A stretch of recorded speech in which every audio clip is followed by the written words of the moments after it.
नमस्कार, माझे नाव आहे सौ अवंतिका हेमंत कदम.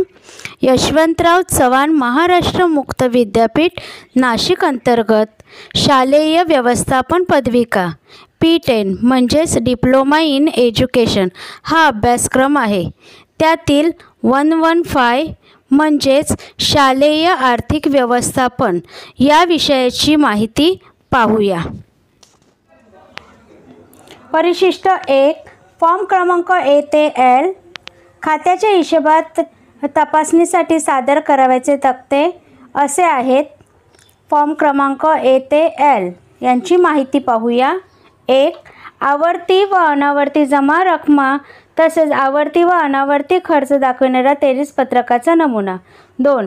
चार्टर्ड अकाउंटंट यांनी हिशेब तपासणीनंतर दिलेली अधिकृत परीक्षित लेखापत्रक म्हणजे audited statement. 3.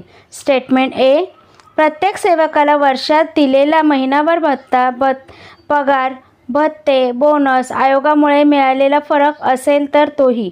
4. Statement A 1.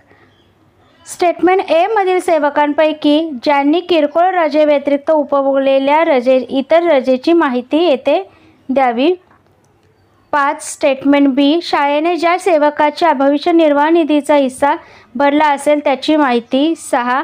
Statement C आवर्ती खर्चातील तपशीलवार माहिती.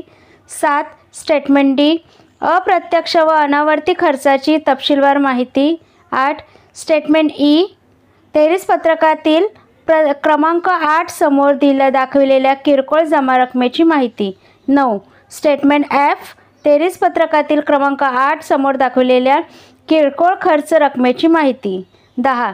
स्टेटमेंट G सत्र फीमधून केलेल्या खर्चाची तपशीलवार माहिती शिवाय सोबत चार्टर्ड अकाउंटंट यांनी दिलेली विकास निधी 23 पत्रकाबरोबर जोडावी. 11. स्टेटमेंट H सत्र फीमधून केलेला खर्च परंतु तो 23 पत्रकातील क्रमांक 8 समोर दाखविलेला आहे त्याची तपशीलवार माहिती.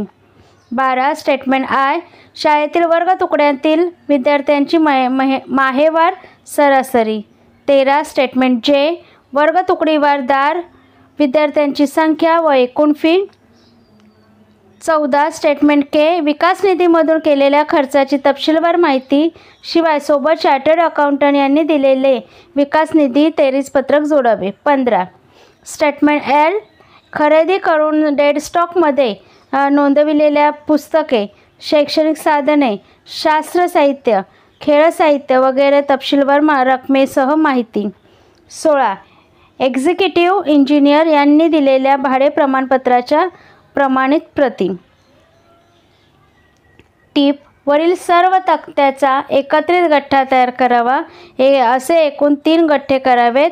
2 शिक्षण खात्यामध्ये जमा करावे व 1 स्थळ स्वतःसाठी स्थळप्रत म्हणून ठेवावी. धन्यवाद.